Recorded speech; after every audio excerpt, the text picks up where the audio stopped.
guys, I'm Prodigy from Airsoft Team Kilo23. Welcome to another DIY video.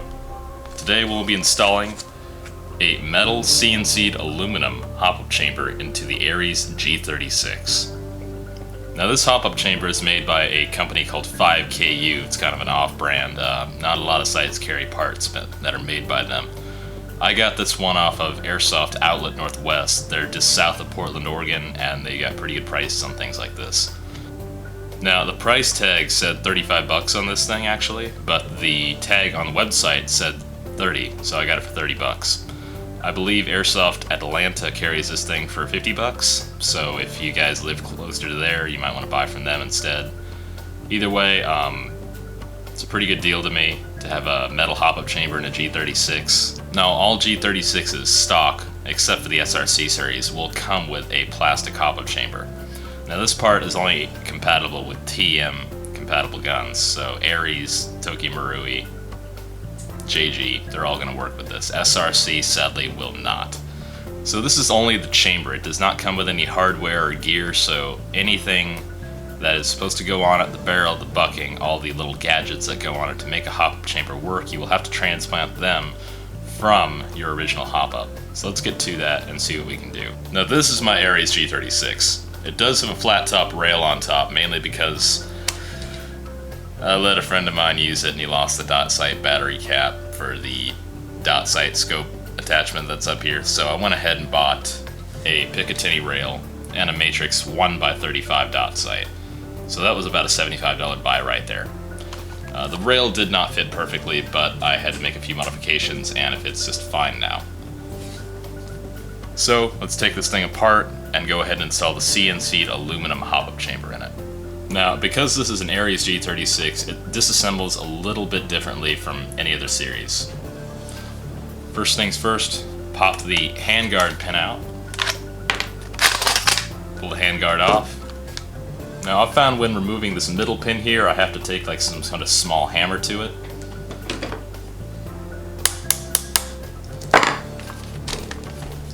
Then take some needle nose pliers, and it comes right out. Then you can lift the mag well out of the gun, easy as that. Then fold your stock a bit, press the pin out, and remove the back plate and spring. Now that all that's done, you can go ahead and remove the lower receiver of this gun.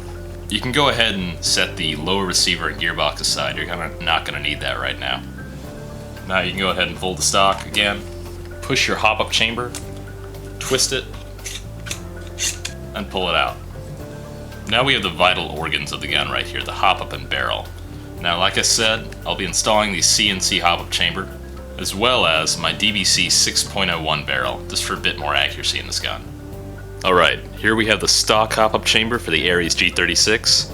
Right now I'm using a system of bucking and a Mad Bull 6.03 barrel, so normally your gun will come with a brass barrel, whether it be Marui, JG, or Ares, so bear with me. Disassembling this unit is a little different from other hop-up units, but it still goes on the same principles. You can go ahead and remove the spring. First thing you want to do is remove the little tab here that holds the actual barrel in place. Now, don't lose any parts. I know it is pretty easy to lose a lot of these small parts, but if you do, that's not good. Go ahead and pull the barrel out. Mine's a little tight, so I kind of have to... Now I have the barrel out and the bucking. This is not actually a system of bucking. This is something that came in my Galaxy MP5K, so I can assume it's Chinese made, some kind. Set everything aside, including your barrel. I wouldn't recommend losing this washer. This is something good to keep. Now you can go ahead and remove the cylindrical piece right here. Little tab here. And you can press out your nub. Alright, only a couple of pieces to go now. Go ahead and press out this little pin here, remove that, and pry out the little spring and plastic piece you have here. Try to remember how all this stuff goes together. If you don't, that's okay. I'm going to show you how to put it all back together now, but it would help if you already had a good idea of what's going on here. Keep in mind that the aluminum chamber is going to be a little tighter than your stock plastic hop-up chamber, so thicker buckings like Mad Bull are not going to work. So I'm going to switch to kind of an off-brand bucking I have here. I got it in an old Simon gun, and it kind of has a V-shape hop to it. So I'm going to go ahead and put that on my barrel. And it seems to work pretty well. So let's continue reassembling this entire hop-up chamber. First thing you want to do is find these two components.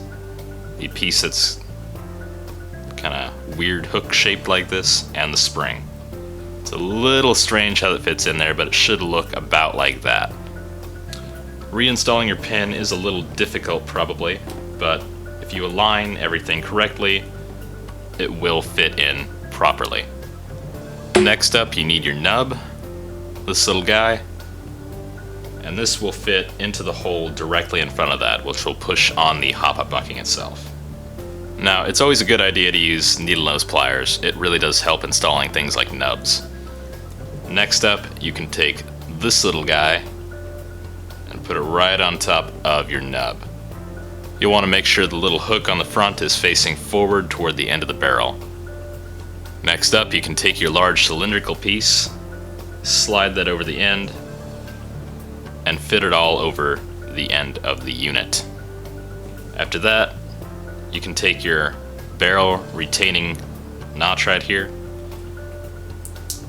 put that over the end like that. That way this large cylindrical piece cannot come off. Finally, you'll want to install this little brass washer here. This goes on the end of the barrel and will fit right here like so. This will slide in here. You just take a fingernail and push it in there. Last but not least, your spring should go on the end here.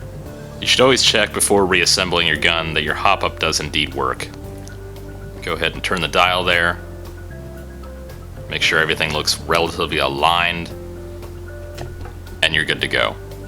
Now, with your hop-up chamber successfully reassembled, go ahead and take the upper receiver and barrel of your gun, slide your hop-up chamber in, and push it in, and rotate. Should lock pretty well into place. Reassembling your gun is pretty easy. You just reverse the steps to disassemble it. Alright, let's go ahead and chrono this gun. I'm using .25s. So to get the .2 FPS, you can kind of add 40 FPS, and that'll give you about the right number. So let's get to it.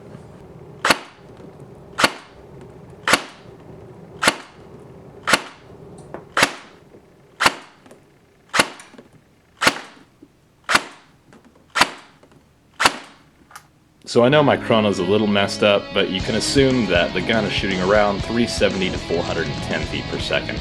Kind of a large gap there, but I've always had minor FPS issues with this gun, so you can kind of roll with it. Alright, decent FPS. Works pretty well, and I'm really happy with this hop-up chamber. You can always go for a metal hop-up chamber over a plastic one, and it'll work better just about every time. Thanks for watching, guys. I'm Prodigy from Airsoft Team Kilo23, signing off.